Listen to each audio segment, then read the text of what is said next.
listening to Chrysalis Colour, the podcast. Hello, this is Jorunn from Norway. And Christine in Canada.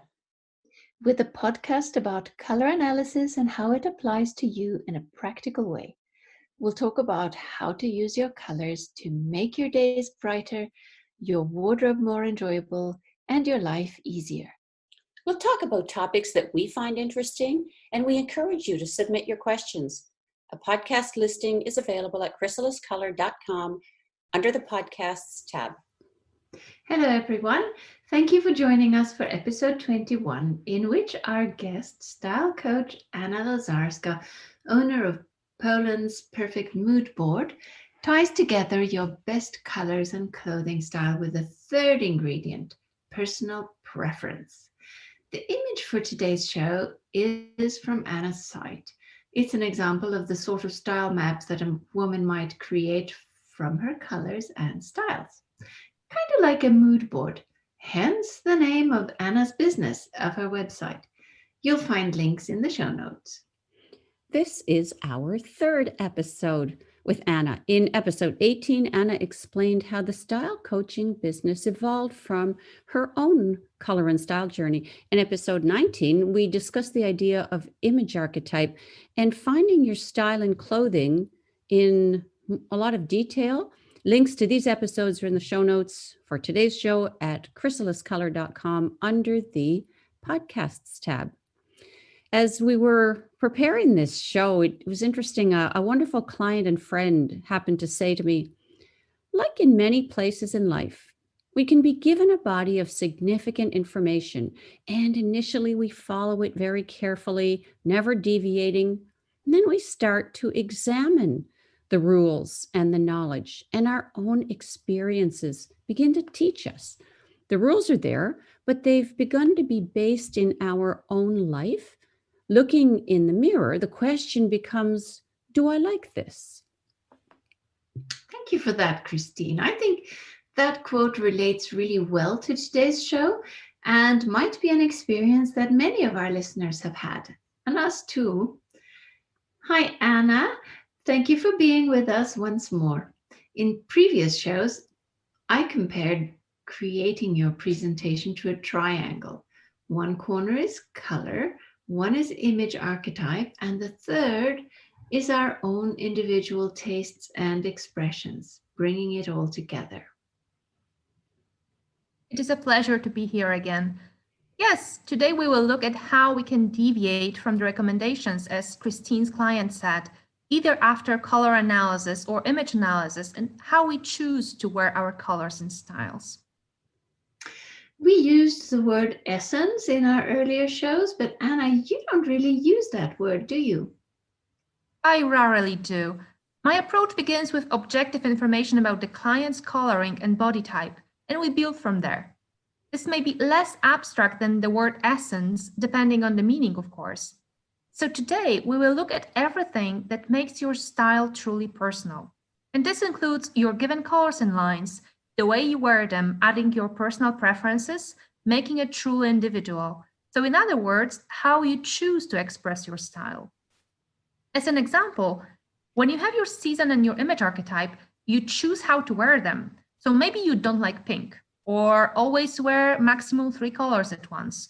Or you might never wear prints or skirts. This is how, through your own personal expectations, preferences, and lifestyle, you choose different elements. You're not going off course then with season or archetype. You're not cherry picking the parts you like I'm going to wear my summer pinks and yellows, but I'm going to keep black. That you're not mixing elements of different season palettes or archetypes, but you're adapting who you are within your own groups. Would that be right to say? Yes. And you do it for many reasons based on external and internal factors. For external, an example might be how you choose from what's available. It's ideal to wear all colors from your palette, of course, but what's in stores is a different story and completely beyond your control. So for myself, I wear fuchsia, white, purple, and cobalt blue for most of the part because it's what's available. And true winter yellow, for example, is a unicorn. With or without knowing our colors, we all select based on what's there. And another example of external factors is related to your lifestyle, especially where you work and what is the dress code at your workplace. This limits the choices you have when it comes to expressing your style at work. Internal factors, on the other hand, what inspires you, what you love wearing or used to love as a teenager, for example, or what's currently trending that you want to incorporate. Your personal preferences for certain clothes and accessories are also considered internal factors. So, for example, one woman wears only earrings and another wears any jewelry and loves all accessories. Or a woman might always wear flats and never high heels. Anna, I noticed you mentioned teenager styles. In earlier episodes, you said that when you found your image archetype, you embraced things that you loved as a teen. Is that a coincidence, or is there something in the teen years that's essential to finding the styles and colors that we love? I don't think it is constant.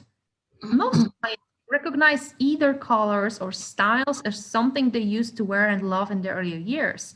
My personal theory is that at some point, as a teenager, you are learning about yourself a lot and learning what you like. And at this stage, you have courage to try new things, and this is a time in life when tastes are shaped. Later, when you enter adult age and go to work, you tend to adapt to the behaviors and styles of the environment and tone down a bit. You become more cautious with style choices to be recognized as professional and serious. Looking at myself and most of my clients, I can say that this is the time when style changes from what we love towards looking like everyone else. But then, eventually, we want to find a way back. Yeah, we have this constant conflict between wanting to draw attention to ourselves and not. Both my colors and my style were news to me. They were real revelations. It's funny because it was clear as day that they described me. I knew this in my own mind at the time, but something was also holding them away. I think the revelation was also that there were systems and ways to describe a person so accurately. At first, that every person's colors and body parts are that well aligned together, so opposite to random. And second, that a person's patterns could then be extended to what they look like, and they would look so much better. I mean, it still amazes me. And at the same time, it is still so absolutely true. Did you have that experience, Joran, of having styles and colors you loved as a teen and then finding them circling back to you now? No, I cringe when I think of what I wore as a teen. Flared pants and big lapels. I don't think I'll ever circle back to that. And I didn't actually have a style that I followed. I just bought what was in the store and did what everyone else did at that in my teenage years. And what colors did you like, Joran? Oh, now there we're talking something sensible. I really loved About asking the right questions. Now we're getting to the right. Yes, that's asking the right question. That's true. I happened to love bright green. I had a bright green sweater and I had trousers, probably bright winter green, and I wore those pants with a white and blue checkered blouse with big lapels. Yes. And I had permed hair and round brass glasses. God, I looked awful. Oh, I had perm at some point too, but I don't think I have any pictures left right now to prove it. Did you burn them? No. Anyways, back to the topic. So I discuss with clients various styles inspirations they get from their personal image analysis. And a woman might say, I'm a gamin and I don't like polka dots and 70s mod styles. What should I do? And she may reject the entire archetype too soon because of certain styles. It is important to say that style recommendations from a certain era in fashion or certain subculture don't have to be adopted. They are just options to start and guide the way to your ultimate style, or how to adapt polka dots or elements of 70s design into a way that feels right to you, that feels like home. Wondering about the client's journey. Say they have their colors and their archetype, and they want to continue with this idea of personal expression, this third corner of the triangle. Is this part of the program the same as style strategy? You might say that style strategy is the third part, but as a part of the strategy, you need a color palette and an image archetype, so that in part 3, we can understand how to combine it all and add personal aspects, meaning everything that makes your choices personally yours. So style strategy begins with image goals, with identifying how you want to feel and present to the exterior world. So how you want to tell the world who you are and what you like. It goes beyond knowing your season and image archetype, extending these services to how you yourself will use them to meet your needs and goals. They will be different from one woman to another with the same natural coloring and body type. How you want to look is a blend of two different things. One, how you want to be perceived, how to establish the first impression you desire, expressing your personal brand. I work with many women in business who are already aware of goals and aspirations and want to build their image around that. Perception in different areas of their life is a major outcome. The second aspect of how you want to look is how you want to feel. So when you open the closet in the morning, you reach for different pieces. Is this a day for warm and comfortable or sexy and gorgeous? So we talk about how you want to feel when you wear your best things. So Anna, do you have a specific interview process to crystallize the client's preferences? This is the 10 weeks coaching part that follows the analysis of color and style. So each week is dedicated to some aspect of personalizing these. Week 1 is about personal image goals, which we just discussed. So what do we want to achieve from this course? And does the client get homework? I mean, what happens between the weeks? Take weeks 1 and 2. Yes, there are some activities between the sessions. So a client can fine-tune information, conclude thoughts, or do some research and work through tasks at her own pace.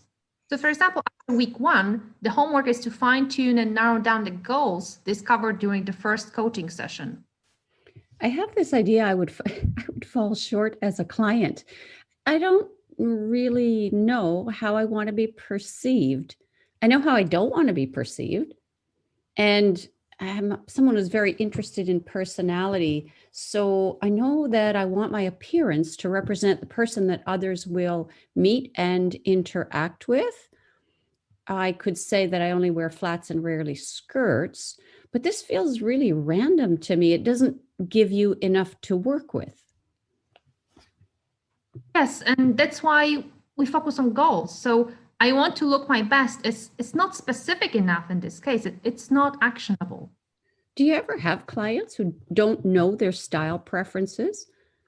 Kind of like me. I realized after the fact, after I had done it a while, how profoundly it expresses me to myself and to others. Does it help with if clients live with and practice their colors and image archetype for a while first? But no, possibly not, because then they risk purchasing items that they'll regret, that don't speak truthfully for them. Mm-hmm. I find that people always know some things about themselves. Find the right questions to ask. How you want to be perceived in different aspects of your life may be too broad. So we narrowed it down at work, with friends. Personal branding is a term that means a lot to some and less to others. And some prefer descriptive words like creative, brave, outgoing. What do you want to say and to whom? Anna, it sounds like you help people make unspecific expressions actionable. This is what any coach does. You pour out random things and the coach directs the process, adapting it to where each client begins their journey. This is why you sit down with somebody who can lead you. And through your questions, the things become clear for the client. This is how a personal process would be, I imagine. asking the right questions so you can put it into words. I couldn't just have a microphone under my nose and be asked the big questions, like, how do you want to be perceived? But I could certainly find bits and pieces, and then together with the coach, we could assemble some sort of a story. Yes. And it's okay to not know. Not everyone has the need to be perceived in a specific way. So maybe the client just says, I just want to look nice. Yes, and this is a good starting point. What does nice mean to you? We dig a bit to better understand it. If you don't have specific goals, we can explore it from another angle. So instead of an external point of view, we start with you, how you want to feel, what feels good, what you wear when you feel like $1 million. This is how we start with our own perception of ourselves. Feminine, professional, sexy. Clients are able to say at least some things they want. Most of us have many challenges in appearance that work in every part of our lives. We break it down and start with 3 to 5 image goals. A woman might be seriously professional and also choose to be feminine in a traditional way, approachable to her staff or family, as well as other goals in other areas. So we first establish goals with the desired feeling, and next we dig into image archetype and season and how they can be used to meet these goals. Our preferences evolve and change as we refine our perspective. Well, if she's a dark winter in gamine, the look may seem sweet, cute, and feminine, but her professional position requires authority. So we use more serious winter colors and less sweet details. She may also struggle with being seen as approachable and warm and is concerned that serious winter colors build a barrier that she wants to remove between her and her audience. It is normal to have goals or situations that seem conflicting, but there are always adaptations that can create the impression she wants in every part of her life. One of the most common situations is a woman working in a corporate environment who wants to meet the expectations of people in their positions with key suppliers and clients. And she needs support with traditional classic styles connected with business dress code and standard color palettes. And she asks, how to look like myself and like a woman, how to break the stereotype of dressing like a man to be recognized as an equal business partner. I meet a lot of women in life transitions. They're becoming working parents. They may be divorcing, as examples.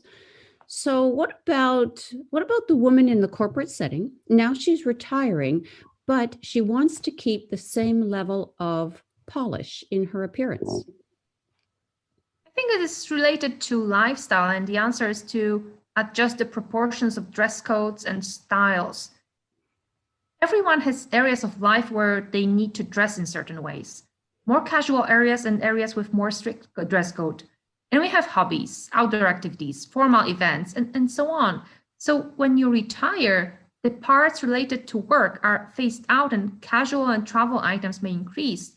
So this is all about expanding accordingly the proportions of your closet. So you've mentioned personal branding. Can you explain to us the difference between this and company branding and how that might apply to image? Say, business branding is very important, especially for a solopreneur, because the way you look is extended to your business. You are the face of your business when you are at work and when you are not. So in my view, business branding needs to be aligned with personal branding. So for example, if you have a design studio and the business name, the logo, the fonts are all dramatic, linear with graphic visuals, black, white, purple colors, and you yourself are a soft summer and a romantic, it is hard for others, your potential clients, to connect the business brand with your personal style and recognize you as an extension of your business. And the other way, if you only dress for your business, it might affect your personal relationships. So this is so important if you think about how the brain works, especially in presentation and appearance. If there is a disconnect between what you say and what you display as nonverbal communication, the audience immediately loses trust. They wonder what is fake or untrue, who is real, the person or the business? or they get the impression that the person doesn't know who she is. So as a part of my coaching service, together the client and I create bridges so her expression is true in all parts of her life, including the business. I agree completely that how we look and who we are should say the same thing. Because otherwise, it's like, those people, their eyes are saying one thing and their mouth is saying another thing. We all know that feeling of pulling back. We don't settle. We don't participate with our full selves. I watched a 4-part documentary on Netflix. Listeners must think I spend all my time in front of Netflix. It was about Hillary Clinton. It was really excellent in many ways. And it was very interesting to see the stark contrast between maybe an overthinker, perhaps alongside a more simplistic expression style, let's say, in her opponent. Well, as the years went by, her appearance team made decisions that I thought took her further from herself. Her voice didn't really match the person that we were looking at. That's perhaps a good conversation for another show.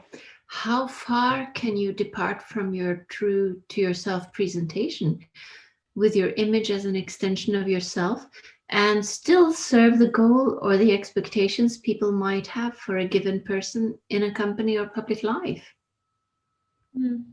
How and what do you adapt? Indeed, very interesting topic. So, interesting as this may be, let's go back to the 10-week program you were telling us about, Anna. We talked about week 1. So, what about the steps in the last 9 weeks? In week 2, we discussed the color palette and how to personalize it. We discussed favorite colors and color combinations, how you wear colors in real life, and how to work with the limitations due to their availability. Anna, if the client has not had a color analysis, do you choose a palette to work with based on her favorite colors? We cannot know season from a picture or an online call. So we work with her preferences to make a harmonious closet as a base for her future personal style. We choose neutrals, key color settings, accent colors, etc. And next in week 3, we discuss image archetype, or if no archetype is known, then we can include the analysis here. We talk about how to personalize it, which styles and accessories she loves and wants to embrace. The information from personal image analysis is also good for style inspirations, cultures, trends, key themes, or finding ideas in certain periods of fashion. Yeah, seeing the examples from my image analysis was actually a terrific and productive place to begin answering those goals questions we discussed earlier that I had trouble with. I felt relaxed because I didn't have to make up the fashion world myself. I could just be shown pictures and I recognized what would work and what wouldn't work. I just had to choose what I liked, and it was a really good starting point at the time. So if the client has not had an image analysis, you say it's included here in the coaching. So if she books the coaching, is there a higher cost if she hasn't already had the image analysis? Yes, there is a small price difference if we decide to include image analysis here. Ideally, we should include anything that can be done remotely. So complete style strategy coaching and personal image analysis can be done online. Only PCA has to be done in person. Meaning then that you would take an international person as a client if they knew their season already. Yes, absolutely. Or even without season, I interpret. Anna and the client, they work with her favorite colors. That's right. So proceeding with week 4, a lifestyle. So this is about identifying key areas for which you need to dress in a certain way. Work, home, hobbies, sports, social life. We normally dress differently for all these areas and have different image goals for them. And it's important to not only identify these differences, but also to make sure that proportions of clothing for these areas represent accurately their proportions in real life. And then week 5 is about personal preferences. We talk about fashion fantasies, inspirations from teen years, current trends, flat sole heels questions, pants or skirts, and so on. And we limit the key themes to 3 signature elements to not have chaotic personal style. What might be an example of themes that a client might identify? Well, she might like flower prints, animal prints, boho jewelry, 50s styles, and dramatic heels. Not easy to combine them all in one harmonious personal style. So we need to make choices to give us a solid concept and stick to priorities. I have a lot of admiration for people who can present a cohesive, consistent image in their appearance. I mean, it's not just what you want and like, though. I like lots of things, but people presented with changing images of us with no ongoing theme, I guess, would have trouble solidifying who we actually are. And it's good to not have others need to reinvent their concept of us every time they meet us. And is consistency in image important enough to actually abandon certain styles? Well, I guess it depends on the woman. For some women, it might be important enough to let go of certain styles in favor of others. And it goes back to the goals we set at the very beginning. I think it's so smart that Anna starts with how you want to be perceived without limits, and then walks us through the different ideas we have for how we want to be seen. And then there comes a point where you look back and see the difference between those two. And then the really interesting coaching moments emerge, I would imagine. Yes. How do you pack up your fantasies or find occasions you can play out this in some part of your life, huh? It often starts with a question of what is it that you actually like about these styles? Structure, color combos, how it makes you feel. Say, I like fake fur. It feels warm and cozy, but if it doesn't work with my personal branding goals, then what can I replace it with to get the same feel? And again, it goes back to goals we established at the very beginning. If I truly want to look trustworthy and professional, maybe some of those bold choices should be toned down. Very interesting. So, moving on, how about week 6? Well, week 6 is about putting it all together and defining your style. So we combine all the learnings from previous weeks and nail down style definition. And then in week 7, we try to make it actionable. So first, we create a visual style map to help her transition from theory to practice. It starts with something like the image for today's show. It is a one-pager combining key colors, prints, styles, themes, to give her visual style definition in one place. It takes some time to prepare it, of course, to find the right pictures and so on. So it is quite a fun homework to find them. Do you use secret Pinterest boards or some other places to display images, or do you clip from magazine? Pinterest can be a little scary for the non-tech people, I guess. Any of these could work. We can use internet storage or Pinterest boards.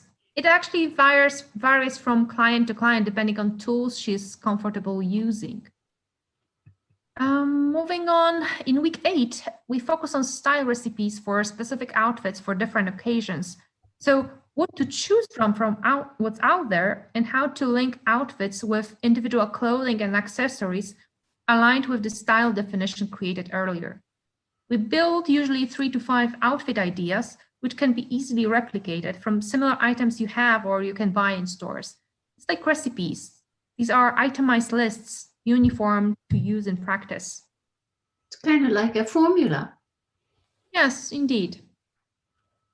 And then in week 9, we discuss shopping strategies to get from outfit formulas to buy right items. The concept of capsule wardrobe is discussed, and we also talked about reducing the items in your closet and closet clean-out strategies, because closet clean-out is actually the homework after week 9. And we leave most the items from her style and her recipes. In week 10, we summarize findings of closet clean-out. We identify the gaps and create a plan for the missing items. We create a shopping list and discuss how to monitor progress. Because you need to remember that the whole thing is done to make you feel and look and be recognized in a certain way. So we have to know how to measure progress versus those goals. And of course, it takes time to put it all in practice, but we need some touch points in her own time with her own goals. So she can recognize whether she's getting there in 3 months or a year. And we can understand whether we delivered the goals which were set in the beginning. With New Year coming, we talked in our preparation about a program that you have, Anna, called Style Challenge, that will time perfectly with people's New Year's resolutions, because I think folks often set up goals, resolutions related to image and appearance, like losing weight or maybe having entire makeovers. Yes, getting to know what you want and how to get from today to where you want to be. The Style Challenge is a free series of tasks sent via email with inspirations and questions to ask yourself to analyze your style choices and current style habits to make transition to new you. That sounds exciting. So if our listeners want to sign up, where would they access it? The launch is on January the 1st, and we'll add the link to the show notes. It's over a dozen different tasks which are sent out via email. So one day it might be to go through your closet and identify items not worn over a year and wondering what does it mean. Or another one could be to try a new lipstick to break some of the style habits and safe choices and move towards something new. So it's about questioning the choices made so many times over and over again. Great. So rounding off, Anna, it sounds like your style strategy program is a very thorough and actionable one, very goal-oriented and practical. Thank you to our listeners for being with us today. And thank you, Anna, for joining us once more. We love learning about how to make our style truly personal and choosing a look that really resonates with each one of us the most. Thank you, Christine and Joran, for inviting me again. As always, I'm happy to answer questions from our readers and the listeners in the comments. Thank you. And let's remind our listeners about our December schedule. This podcast is the last one for December and for this year. We resume once again in mid-January. Thank you very much for listening. Stay safe, and you'll hear from us again in 2021.